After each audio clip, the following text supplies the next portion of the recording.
Of my party to speak on the budget.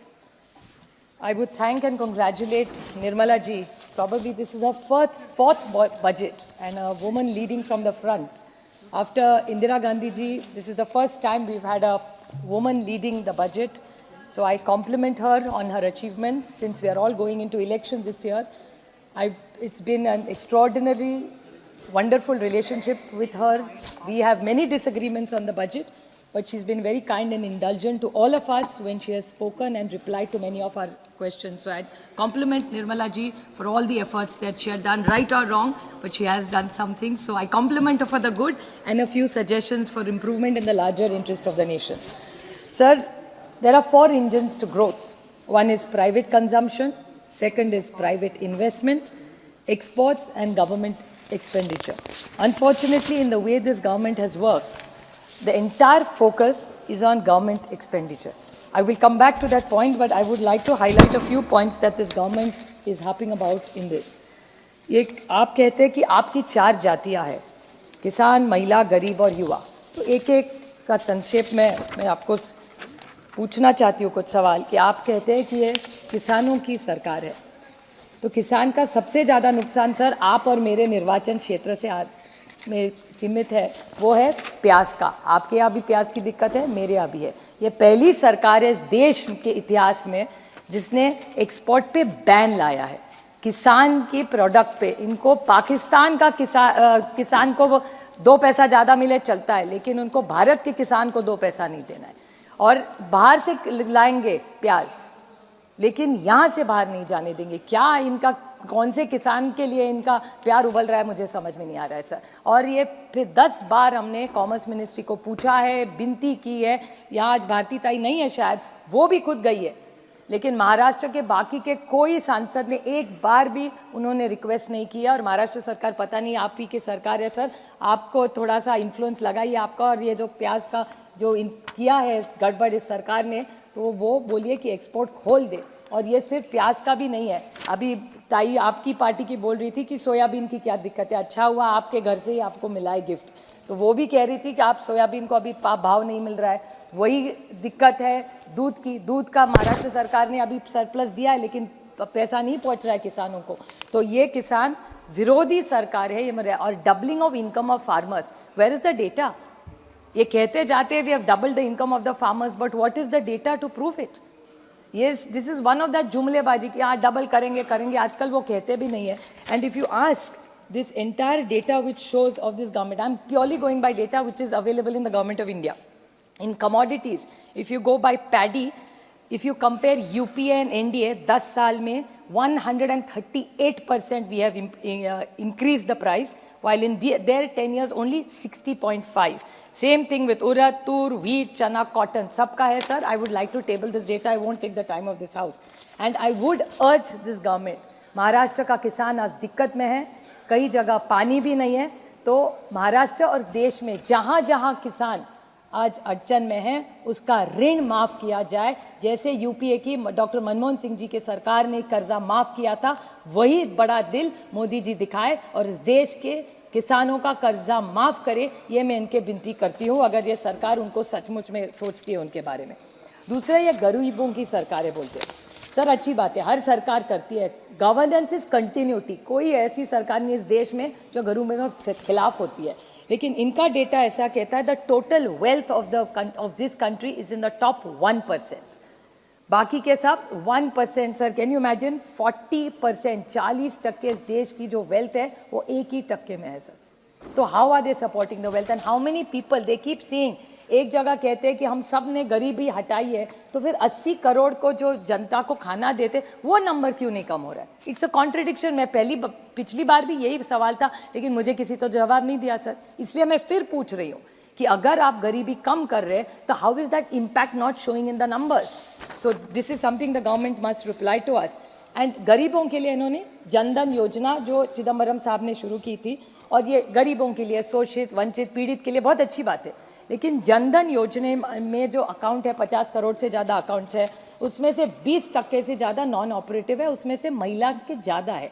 फिर भी जो भी बचा हुआ पैसा है उसके ऊपर क्यों ना ये सरकार उन गरीबों का जो पैसा प्रॉफिट में दिखाती है इनकी बैंक के साथ, सारी इनके नहीं, जो भी पब्लिक सेक्टर की बैंक्स है, उन गरीबों को, उन शोषित और वंचित और पीड़ितों को क्यों ना 3 से 5% आप उनको interest they they. Sir, it's a suggestion I am giving you. ये जो जनधन योजना का आप इतना बोलते हैं गरीबों के लिए, उनका जो पैसा है उसके इंटरेस्ट दे के उनको क्यों नहीं पैसा देते? बैंक प्रॉफिट दे रही है, गरीबों में बांटिए ना, बैंक को क्यों चाहिए इतना प्रॉफिट? आप सोचिए, एक सुझाव दे रही हो आपको। आप अगर ये गरीबों की सरकार है तो जनधन अकाउंट जिनके पास पैसा है उनको 3 से 5%, 3 दे दिए, 4 दीजिए, कुछ तो दीजिए, उनका ही तो पैसा है, वो आपको तो है नहीं। तो आप अगर गरीब की सरकार है, प्लीज़ आप इस बारे में सोचिए, और मेरी आशा है और अपेक्षा है कि आप इस बारे में कुछ तो जवाब देंगे।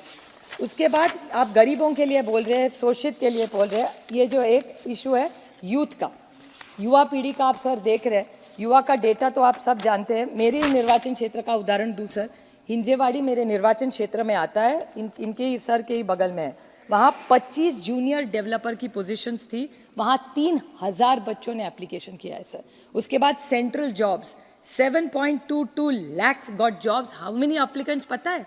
22 crore sir. I repeat this number, 7.7 मोटा मोटा पकड़ लिए, 7.5 लाख नौकरियों के लिए 22 करोड़ बच्चों ने। आप ही का डेटा है सर, मेरा सारा भाषण आपके रिप्लाई से मैं करती हूँ, होमवर्क करके भाषण करती हूँ। तो unemployment is one of the biggest challenges. Same thing with police department, 62 telephone messenger post, 93,000। और कौन कौन है यूजी, पीजी और पीएचडी वाले बच्चे आज पुलिस डिपार्टमेंट में टेलीफोन मैसेंजर का काम करेंगे सर। तो अनएम्प्लॉयमेंट तो है ही, तो उसके बारे में आपकी सरकार यूथ के लिए इतना सारा कर रही है, तो उसके बारे में नौकरियां तो हो नहीं रही है, आर्टिफिशियल इंटेलिजेंस होने वाला है, it is going to disrupt our lives, jobs are going to change already. अगर आप थोड़ा सा होमवर्क करें सर, आपको पता होगा कि व्हेन पुराने ज़माने में 10 साल पहले जब इतनी टेक्नोलॉजी थी नहीं, तब इन अनएम्प्लॉयमेंट का जब रेशो हुआ करता था, अगर आप 1000 करोड़ अगर इन्वेस्ट करें ना सर, तो उसमें I give you the exact number, when you invested 1 crore it led to 33 jobs in 1994 which fell further. तो 1 करोड़ को 1994 में 33 जॉब्स हुआ करते थे, इन 2015 8 जॉब्स, 8 ही है, because technology has change our life. So what is this government's plan for unemployment if you are such a youth progressive government? महिलाओं के बारे में बहुत अच्छा भावना जी भी बोली, महिलाओं के लिए बहुत करना चाहिए, अच्छी सुझाव दी। I just have 2 small questions about this to ask this government, कि आप उज्ज्वला योजना के बारे में इतना कहते हैं, तो रिफिल्स 50% से भी ज़्यादा नहीं है। So how are you calling it your flagship programme? People don't afford it. आप कई आशा और आंगनवाड़ी सेविका को मिली है सर जाके, उनका दुख आपको पता है। मेरे तो क्षेत्र में पूरी महाराष्ट्र में आंगनवाड़ी और आशा वर्कर का आंदोलन चल रहा है, वो पगार बढ़ाना मांग रही है सर, 4,000, 5,000, 10,000 भी उनको पैसा नहीं है। तो अगर आप महिलाओं के लिए कुछ करना चाहते हैं तो हमारी आंगनवाड़ी और आशा वर्कर का पगार बढ़ाइए, परमानेंट करिए और उनको पेंशन भी दीजिए। इसके बारे में सोचिए, अगर आप सचमुच महिलाओं को कुछ उनके लिए कुछ करना चाहते हैं। उसके बाद इन्फ्लेशन, महंगाई तो सबको पता है सर, महंगाई के बाद खिलाफ ही जब हमारी सरकार की थी, हमारे खिलाफ बोल बोल के ये सरकार में आए। लेकिन आप घर में जाके भाभी को पूछिए क्या सस्ता हुआ है आज, किसी के भी घर में जाए सब, भैया आप भी घर जाके भाभी को पूछिए, आज कुछ सस्ता नहीं हो रहा है। फूड इन हाँ वो नहीं, बाहर जाना पड़ेगा यार, रेंज नहीं आता है। सुप्रिया जी, आप अपनी बात जल्दी खत्म कीजिए। 2 मिनट्स, जस्ट 2 मिनट्स। आपके पार्टी से सुनील तटकरे जी भी है। हाँ तो मैं बैठ जाऊँ? नहीं, आप जल्दी खत्म कीजिए। आपको EPS 95 का शब्द, ये तो अरुण जी हम सबके नेता थे, भले बीजेपी में थे लेकिन मैं भी उनको नेता मानती थी। सुषमा जी और अरुण जी से हम सब ने बहुत सीखा है, लेकिन उन्होंने जब ऑपोजिशन में थे तब EPS 95 इनके लिए आपने कहा था कि इनको पैसा आप दे देंगे। आज EPS 95 में बहुत सारे सीनियर सिटीजन्स ऐसे हैं जिनको आज पैसा नहीं मिल रहा है, 1000 रुपया से कम मिलता है। अगर उनको बच्चों को कुछ गिफ्ट देना हो, बहू को कुछ देना हो, तो उनके खिस्से में आज पैसा नहीं है, लेकिन उनके हक का पैसा है। तो ये EPS 95 का पैसा गया कहाँ, और गया होगा तो यू आर अकाउंटेबल। इस देश का पैसा है, इस सीनियर सिटीजन जिनके कारण हम खड़े हैं, इस देश के जो बुजुर्ग हैं, उनका पैसा है, वो आपके पास है, लेकिन कहाँ है किसी को पता नहीं, आप दे नहीं रहे। फिर रह गया डिमोनेटाइजेशन और करप्शन। निशिकांत जी भी बहुत अच्छा बोलते थे, उनके स्टेट का इशू। मैं उनको पूछने वाली हूँ कि मैं भी दंग रह गई जब वो करप्शन और भ्रष्टाचार के बारे में। अच्छा है, भ्रष्टाचार देश मुक्त होगा तो मैं आपके साथ खड़ी रहूंगी। एक बार करके तो दिखाएं आप। जिस पे आरोप करेंगे उसके एक्शन लेना पड़ेगा, अब सिलेक्टिव एक्शन नहीं हो सकता। तो ये जब आप करेंगे तब मैं उनको याद दिलाना चाहती थी कि ये जो पेटीएम स्टोरी है सर 2-3 मिनट लूंगी, मैं खत्म कर दूँ, मैं बजट पे ही बोल रही हूँ सिर्फ। ये पेटीएम का स्टोरी है। मुझे याद है जब डीमोनेटाइजेशन हुआ था, तब डीमोनेटाइजेशन के बाद सबसे ज़्यादा बड़े एड्स किसके आए थे? तो पेटीएम के आए थे। और आज पेटीएम के खिलाफ सबसे ज़्यादा कौन लड़ रहा है? तो ये सरकार लड़ी है। और ये सरकार कह रही है कि सबसे ज़्यादा मनी लॉन्ड्रिंग कहाँ हुआ है? तो वो पेटीएम में हुआ है। तो आपकी सरकार इतने साल कर क्या रही थी? फिर डीमोनेटाइजेशन करना गलत था कि पेटीएम गलत था या टेक्नोलॉजी गलत है? और फिर निशिकांत जी कह रहे इतना पैसा मिल रहा है, कैश मिल रहा है, तो इतना कैश इन सर्कुलेशन आया कैसे? अगर आप डीमोनेटाइजेशन कर रहे हैं तो इतना कैश आया कैसे कि जो आप पकड़ रहे हैं सिलेक्टिवली? इसका तो जवाब सरकार को देना पड़ेगा। और करप्शन इंडेक्स में देश में कोई सुधार नहीं हो रहा है। और सर आपको डर लगेगा, हम दोनों जिस राज्य से आते हैं, परसों मैंने टीवी पे देखा, टीवी पे एक आदमी था, इनका ही एमएलए था, वो दूसरे आदमी को गोली मार रहा है, और वो भी पुलिस स्टेशन में सर, उल्लासनगर में, और कह रहा है कि पैसा मेरा लूटा लिया। अभी आप बोलते ये करप्शन नहीं है तो क्या? आप तो इंक्वायरी लगाना चाहिए आपने कि बीजेपी का विधायक एक अपने फ्रेंडली पार्टी पे गोली चलाता है, वो भी पुलिस स्टेशन में चलाता है, और आरोप करता है कि वो हो। नहीं, मैं करप्शन की बात, वो झारखंड का कह रहे थे, मैं महाराष्ट्र का कह रही हूँ। तो जैसे वहाँ हो रहा है वैसे यहाँ भी हो रहा है। तो ये करप्शन, जो पैसा कहाँ से आ रही है, आरोप कैसे आ रहे हैं सर? अगर ये भ्रष्टाचार मुक्त करना, तो मैं भी वही चाहती हूँ ना सर। तो वो बोल दे, वो कुछ एक्शन इसी पे ले ले, फिर साथ मिलके भ्रष्टाचार इस देश से निकाल देंगे हम लोग। जब क्रिप्टो करेंसी की बात थी, मुझे याद है हम सब ने, मेरे दोस्त और ये उदासी जी नहीं है, शायद दुबे जी भी उस पर बोले थे, हम सब एक आवाज़ में क्रिप्टो करेंसी के खिलाफ बोल रहे थे कि उसको आप कुछ उसके बारे में करिए। लेकिन क्रिप्टो के बारे में फिर हाँ ना, फिर उस पर टैक्स लगा दिया। There is no clarity of policy in this government for crypto currency, and the same problem you are going to have in algorithm Sensex trading. It's a good thing which is happening, but technology, please, I'm reading this out, it makes technology more efficient, but it's a potential and an opportunity for making manipulation possible, an unfair advantage to large institutes and hurt the smaller investments. So this is something very, very important, sir. I'm just wrapping up. Just one small point I will ask. Now I'm purely speaking on the budget questions. I expect you to indulge me by answering. Fiscal deficit 2013 में 4.5 था, आज 5.8 है. And I'll quote Arun Jaitley ji. He used to say, fiscal prudence to me is a paramount importance because of considerations of intergenerational equity.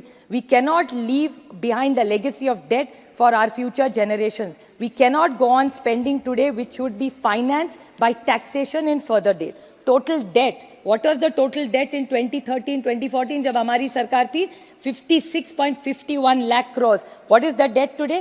168.72 lakh crores. Public debt of GDP ratio UPA के time में 85 था, फिर 68 आ गया, it's back to 85. Per capita income increase UPA की सरकार में 232% increase हुआ था, आप में ओनली 115 हुआ है. पर tax matter disputes, Arun ji का ही स्टेटमेंट है कि डिस्प्यूट्स मस्ट बी रिड्यूस्ड. आज क्या है? 5.61 lakh cases of values of 29 lakh crore of tax matters are now pending. आपने 25,000 का किया, बहुत अच्छी बात है, मैं स्वागत करती हूँ, लेकिन इसका आप क्या करेंगे?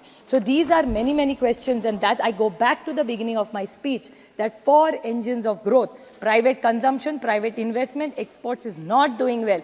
उसमें तो हमारा प्याज को भी मार दिया आप, ये सरकार ने एक्सपोर्ट में. So government expenditure, they talk about cooperative federalism. Devolution of tax में 15th Finance Commission has said 41%. आज already अभी सिर्फ 30 और 35. Last literally half a point, not even one. Asking, and the governments are asking for 50%. They are giving 30 to 35, and Finance Commission and confirm 41%. Cess and charges. मैं तो 15 साल से 10 साल से मैं थक गई पूछ के कि ये सेस और चर्चा जाता कहाँ है. जब पहली की सरकार थी, it was 88.16%. Now the gross revenues are 28.08%. तो where is this cess and surcharges going?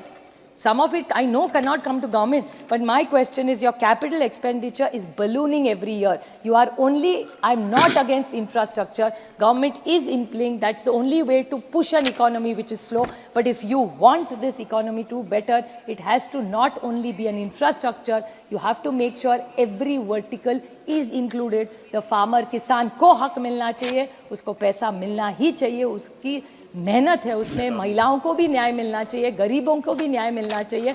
और it is not an inclusive budget. Again, I request this government, if you keep putting money into infrastructure and only into government expenditure, it's not a sustainable model. So please look at a holistic view when you have a budget. Thank you.